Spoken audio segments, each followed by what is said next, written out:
জান্নাত পাওয়া যাবে। এই যে আমিন আমিন বললাম না, তার মধ্যে একটা হচ্ছে মান আদরাকা আবাওয়াইহি কিলাইহিমা আও আহাদাহুমা সুম্মা লাম ইউদখিলাহুল জান্নাহ, যে পিতা মাতাকে বৃদ্ধ অবস্থায় পেল দুজনকে অথবা দুজনের মধ্যে কোনো একজনকে, আর তার সেবা করে যদি কোনো মানুষ জান্নাত পেতে না পারে, তাহলে তার থেকে বড় হতভাগা পৃথিবীতে আর কেউ নেই। সুতরাং খবরদার, মাতা পিতার সঙ্গে সদাচার করুন, ভালো ব্যবহার করুন। এবং একজন সাহাবী নবী সাল্লাল্লাহু আলাইহি সাল্লামকে জিজ্ঞেস করছেন, মান হাক্কুন নাসি বিহুসনি সাহাবাতি ইয়া রাসূলুল্লাহ, আল্লাহ রাসূল সাল্লাল্লাহু আলাইহি সাল্লাম, আমার সদাচারের সবথেকে বেশি অধিকার কে রাখে? নবী সাল্লাল্লাহু আলাইহি সাল্লাম বললেন, উম্মুকা। আবার সাহাবী জিজ্ঞেস করছেন, সুম্মা মান ইয়া রাসূলুল্লাহ, আল্লাহ রাসূল, ঠিক আছে বুঝলাম, আমার মা, তারপরে দ্বিতীয় নম্বরে কে? আবার নবী সাল্লাল্লাহু আলাইহি সাল্লাম বলছেন, উম্মুকা, তোমার মা। তৃতীয়বার আবার জিজ্ঞেস করছেন আল্লাহ রাসূল, তারপরে কার নাম্বার? আবার বলছেন উম্মুকা। আর দ্বিতীয় riwayat আছে তৃতীয়বার হয়তো সুম্মা আবুকা, এইভাবে বললেন। মানে তৃতীয়বারে বা চতুর্থবারে নবী সাল্লাল্লাহু আলাইহি সাল্লাম পিতার কথা বলেছেন। তাহলে এখান থেকে বোঝা যায় যে ইসলাম মাদেরকে, মহিলাদেরকে সম্মান অত্যন্ত বেশি দিয়েছে। তার জন্যই তো বলছেন যে মায়ের মা তোমার সব থেকে বেশি সেবার অধিকার রাখে। সুতরাং আপনারা অবশ্যই অবশ্যই পিতা মাতার সম্মান করেন এবং বিশেষ করে মায়ের সম্মান করেন। তার কোনো কষ্ট না হয় তার অবশ্যই অবশ্যই আপনি চেষ্টা করেন। শুনেন, আল্লাহ রাসূল সাল্লাল্লাহু আলাইহি ওয়াসাল্লাম বলেছেন যে যদি কোনো মানুষ দুটো মেয়ের দায়িত্ব নেই, এই যে আমাদের মেয়ে হচ্ছে, এই মেয়েকে আপনার সন্তান হলো, ফাআদ্দাবাহা ফাআহসানা তা'দীবাহা, যদি আপনার বাড়িতে মেয়ে জন্মগ্রহণ করে আর সেই মেয়েকে আপনি ভালো শিক্ষা দীক্ষা দেন, তার দায়িত্ব নেন, তাকে পর্দানাশী বানান, তাকে তার জীবনযাপন করার জন্য, ইসলামিক ভাবে চলার জন্য যতটা শিক্ষার প্রয়োজন ততটা তাকে যদি আপনি শিক্ষা দেন, তাহলে আল্লাহ রাসূল সাল্লাল্লাহু আলাইহি সাল্লাম বলছেন যে জান্নাতে এই লোকটা আর আমি একই সঙ্গে থাকবো। সুবহানাল্লাহ, কত বড় সম্মান আল্লাহ তাআলা মহিলাদেরকে দিয়েছেন।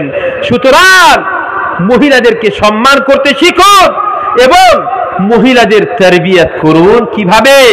ইসলামিক ভাবে তাদের লালন পালন করুন, তাদেরকে শিক্ষা দীক্ষা দেন, ইসলামিক শিক্ষা দীক্ষা অবশ্যই তাদেরকে দিতে হবে।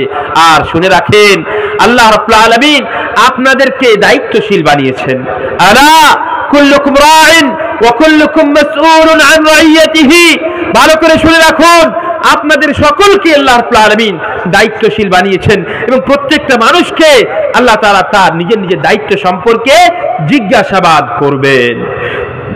আপনি আপনার মেয়েকে পর্দানাশী বানিয়েছেন কি বানাননি, এই সম্পর্কে কিয়ামতের দিন আল্লাহ তাআলা আপনাকে জিজ্ঞাসাবাদ করবেন।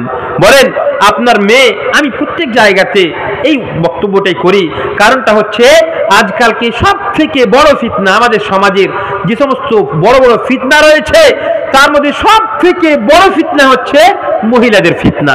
বলেন তো কোনটা এমন বাড়ি আছে বা কোন এমন যুবক আছে যে কোনো মেয়ের সঙ্গে কথা বলে না? হারাম ভাবে অধিকাংশই মানুষ, অধিকাংশই বাড়ি এই ফিতনার সঙ্গে জড়িত। নাসআলুল্লাহ আল আফিয়া ওয়াস সালামা। কিভাবে আমাদের সমাজ ফিতনা মুক্ত সমাজ হবে, কিভাবে আমাদের সমাজ জিনা মুক্ত সমাজ হবে, কোনোমতেই সম্ভব নয় যদি আমরা আমাদের মা বোনদেরকে যদি পর্দানাশী না বানাই, তাদেরকে যদি আদর্শ শিক্ষা না দিই, ইসলামিক শিক্ষা না দিই, তবে কিন্তু কোনো মতেই আমাদের সমাজ পরিবর্তন হবে না। আপনি আপনার মেয়ে ছোট আছে, ছোটবেলা থেকে যখন বড় হচ্ছে আস্তে আস্তে আপনি তাকে যে পর্দা করতে হবে, তাকে একটা ভালো পোশাক পরাতে হবে।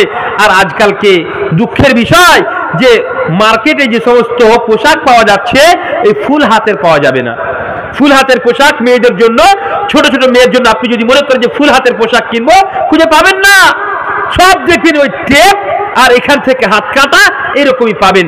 এমনকি বড় হয়ে যাচ্ছে, আস্তে আস্তে বড় হচ্ছে, আপনার মেয়ে আপনার কাছে ছোট হয়ে আছে, তাকে আপনি পর্দানাশী বানান না। কি করে বড় হয়ে তাকে আপনি কন্ট্রোল করবেন? একটা সময় আসছে যেই সময় সেই মেয়ে আপনার মুখ কালো করে বসে থাকছে, তখন আপনি সমাজের কাছে, সমাজের মণ্ডলের কাছে আর সমাজের আলেমের কাছে এসে বলছেন যে কি করব মাওলানা সাহেব, আমি তো কন্ট্রোল করতে পারছি না, আর আমার মেয়ে অমুকের সঙ্গে চলে গেছে, আর অমুক ভুল কাজ করেছে, অমুক হারাম কাজে লিপ্ত হয়ে গেছে, এইভাবে এসে আপনি অভিযোগ করেন। শুনেন, পিতামাতারা সজাগ হন, পিতামাতারা আপনারা সজাগ হন। এই দায়িত্ব কর্তব্য আপনার ছিল। আপনি যদি আপনার মেয়েকে ছোট থেকে পর্দানাশী বানাতেন, আপনার স্ত্রীকে যদি বলতেন যে যখনই তুমি এই মার্কেটে যাবে তখন পর্দা করে যাবে, যদি আপনি বলতেন, তাহলে কোনো মতেই সে বেপর্দা হয়ে বাড়ি থেকে বের হতো না। সুতরাং মা বোনদেরকে পর্দানাশী বানাতে হবে, তবেই আমাদের সমাজ আদর্শ সমাজ হবে।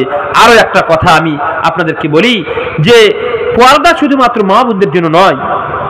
এই যে পর্দা পর্দা আমরা বলছি, এই পর্দাটা শুধুমাত্র মা বোনদের জন্য নয়। যেখানে আল্লাহ রাব্বুল আলামিন পর্দার আদেশ করেছেন, প্রথমে কিন্তু পুরুষদেরকে পর্দার কথা বলেছেন, তারপরে মা বোনদের পর্দার কথা বলেছেন।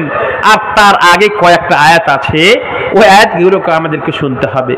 আল্লাহ কোরআনের মধ্যে বলছেন, ইয়া আইয়ুহাল্লাযীনা আমানু লা তাদখুলু বুয়ুতান গায়রা বুয়ুতিকুম হাত্তা তাস্তানিসু ওয়া তুসাল্লিমু আলা আহলিহা ذلكم خير لكم لعلكم تذكرون فإن لم تجدوا فيها أحدا فلا تدخلوها حتى يؤذن لكم وإن قيل لكم ارجعوا فارجعوا هو أزكى لكم سبحان الله।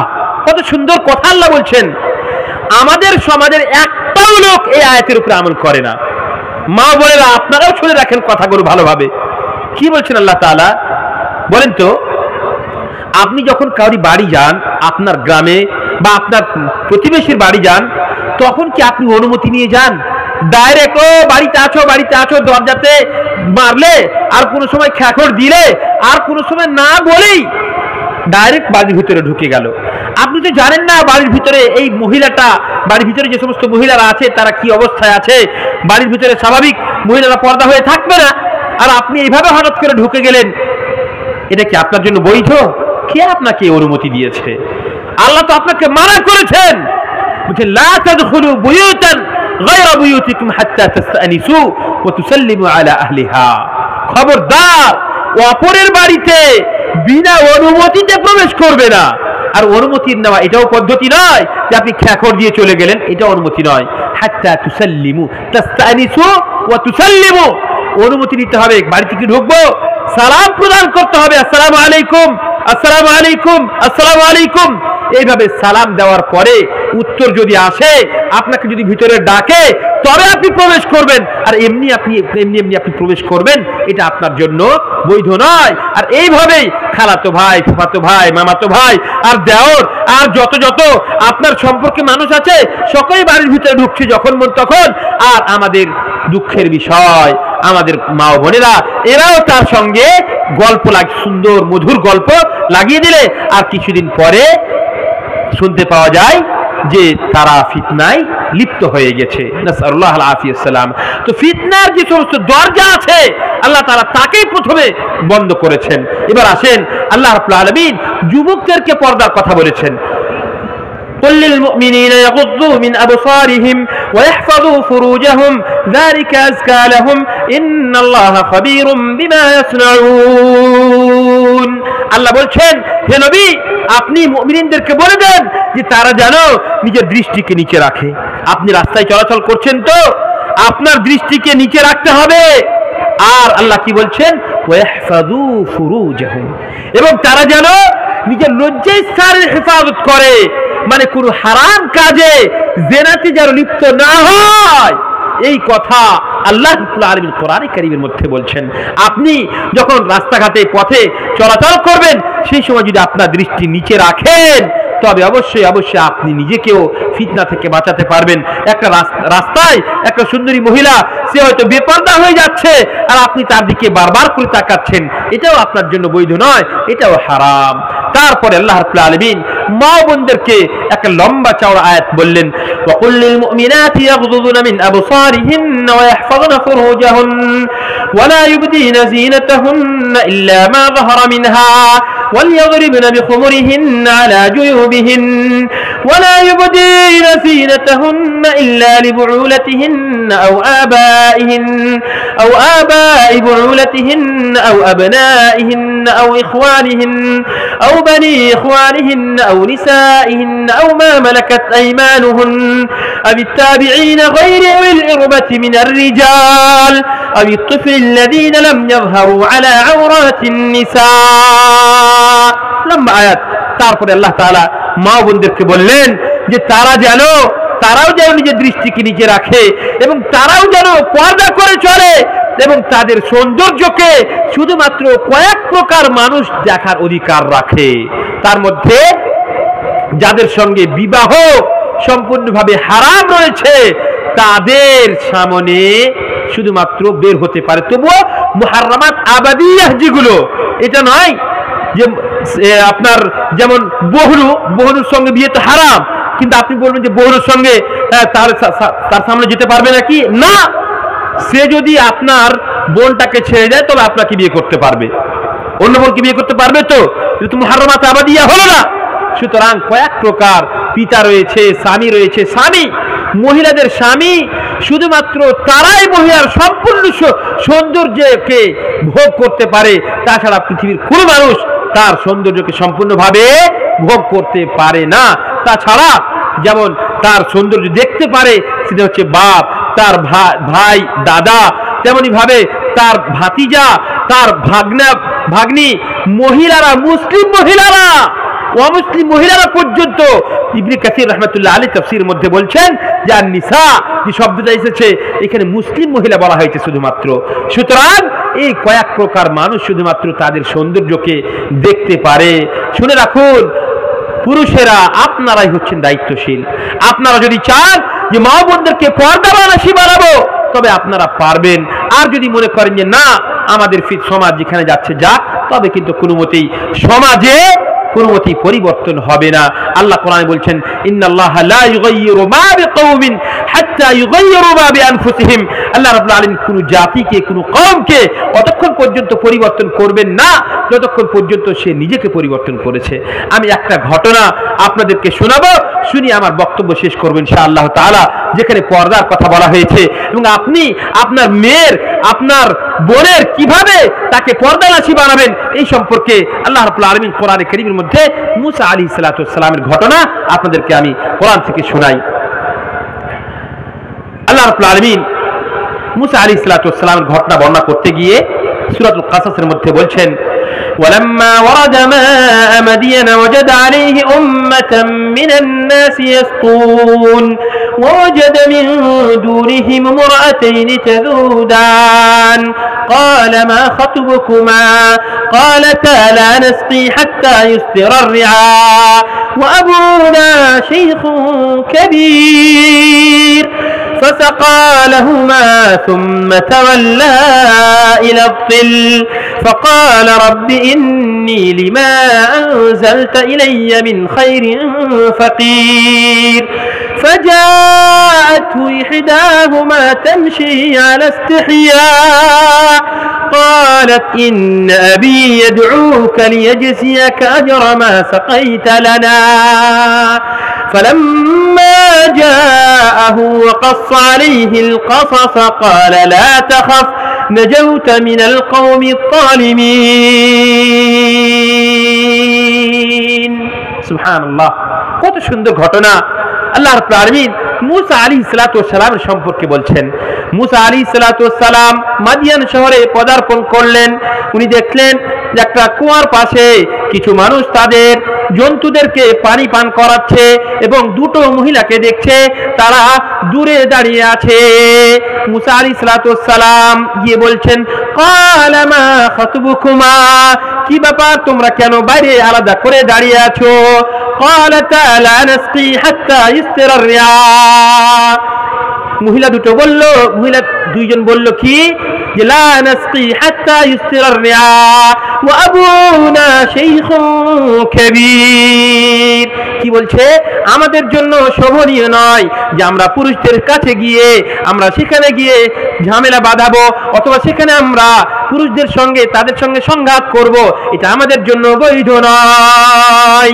মানে ওখানে পুরুষেরা আছে, তারা পানি উঠাচ্ছে, আমরাও তাদের সঙ্গে পানি উঠাবো, এটা আমাদের জন্য বৈধ নয়, এটা ঠিক নয় আমাদের জন্য। ওয়াবুনা শাইখুন কাবীর, এবং আমরা যেখানে এসেছি তার উদ্দেশ্য হচ্ছে যে আমাদের পিতা হচ্ছে অত্যন্ত বৃদ্ধ, সে নিজে এসে এখানে পানি পান করাতে পারবে না। বুঝা গেল যে শুধুমাত্র আপনি সুস্থ সবল মানুষ বাড়িতে বসে আছেন আর আপনি আপনার মেয়েকে বাজার করতে পাঠিয়ে দিবেন, আপনার মেয়েকে কোনো কাজে পাঠিয়ে দিবেন, এটা আপনার জন্য বৈধ নয়। আপনাকে নিজে যেতে হবে। যদি আপনি বৃদ্ধ হয়ে গেছেন আর কোনো উপায় নেই, রাস্তা নেই, সেই সময় আপনি আপনার মেয়েকে পাঠাতে পারেন, তবে পর্দা করে। কিভাবে? فسقى لهما ثم تولى إلى الظل فقال رب إني لما أنزلت إلي من خير فقير। মুসা আলাইহিস সালাতু ওয়াস সালাম একদম সুস্থ সবল মানুষ, পানি উঠিয়ে তাদেরকে পানি পান করিয়ে দিলেন, তাদের জানোয়ারদেরকে পানি পান করিয়ে দিলেন। তারপরে فجاءته إحداهما تمشي على استحياء, সেই দুটো মহিলার মধ্যে থেকে একজন মহিলা অত্যন্ত নম্রভাবে ভদ্রভাবে হায়া করে লজ্জা করে মুসা আলাইহিস সালাতু ওয়াস সালামের কাছে আসলো। আলা ইসতিহয়া ইবনে কাসির রাহমাতুল্লাহ আলাইহি, ইমাম তাবারি রাহমাতুল্লাহ আলাইহি, জুমহুর মুফাসসিরিন ইকরাম সবাই একমত যে আলা ইসতিহয়া এর মানে হচ্ছে মুগাত্তিয়াতাল ওয়াজহে, মানে সে যে মহিলাটা এসেছিল সে সম্পূর্ণভাবে তার চেহারাকে ঢেকে এসেছিল। তারপরে কি বললে? قالت إن أبي يدعوك ليجزيك أجر ما سقيت لنا। এই কথা বললো না যে চলেন আপনি তো আমাদের খুব উপকার করে দিলেন, তো চলেন আপনার একটু সম্মান করি, না, এই কথা নয়। কি বলছে? বলছে যে আপনাকে আমার আব্বা ডেকেছেন। কি বলছে? আজকালকার মহিলা যদি হতো চলেন না একটু, চলেন আপনার খাতির সম্মান করি, না। কি বলছে? যে আমার আব্বা আপনাকে ডেকেছে, সুতরাং আপনি চলেন। তারপরে রিওয়ায়াতের মধ্যে পাওয়া যায় যে মুসা আলাইহিস সালাতু ওয়াস সালাম যখন যেতে লাগলেন, দেখেন পর্দার বিষয়টা দেখেন, মুসা আলাইহিস সালাতু ওয়াস সালাম যখন যেতে আরম্ভ করলেন তো মহিলাটা আগে আগে চলছিল। মুসা আলাইহিস সালাতু ওয়াস সালাম বললেন যে তুমি আমার পিছনে হয়ে যাও। কেন? কারণটা হচ্ছে আল্লাহ রাব্বুল আলামিন মহিলার ভিতরে যে সৌন্দর্য প্রদান করেছেন, হয়তো আমার দৃষ্টি তোমার সৌন্দর্যের উপরে পড়তে পারে, আমি ফিতনাতে পড়ে যেতে পারি, সুতরাং তুমি পিছনে হয়ে যাও আর আমাকে ওয়াদুল্লিনি আলা তারিক, এবং আমাকে রাস্তা বলে দাও, আমি আগে আগে যাব, তুমি পিছনে পিছনে যাবে। এইভাবে আল্লাহ রাব্বুল আলামিন আমাদেরকে পর্দার বিধান শিখিয়েছেন। সুতরাং ভাই বাবা জীবন, আপনাদেরকে আল্লাহ তাআলা দায়িত্বশীল বানিয়েছেন। মা বোনেরা, আপনারা যদি আমাদের সহযোগিতা করেন তবে আমরা একটা আদর্শ সমাজ গঠন করতে সক্ষম হব ইনশাআল্লাহ তাআলা। সুতরাং আপনারা তো চাইবেন না যে শুধুমাত্র পুরুষেরা জান্নাতে যাক আর আপনারা জাহান্নামে যান, এটা তো কোনো মতেই চাইবেন না। আর শুনে রাখুন, আজকালকের যে ফিতনা রয়েছে এর ফিতনার কারণ এই পোশাক হয়ে গেছে। আল মারআতু আওরাতুন, মহিলার মাথা থেকে নিয়ে পা পর্যন্ত সম্পূর্ণ পর্দা। সুতরাং আপনাকে পর্দা করতে হবে।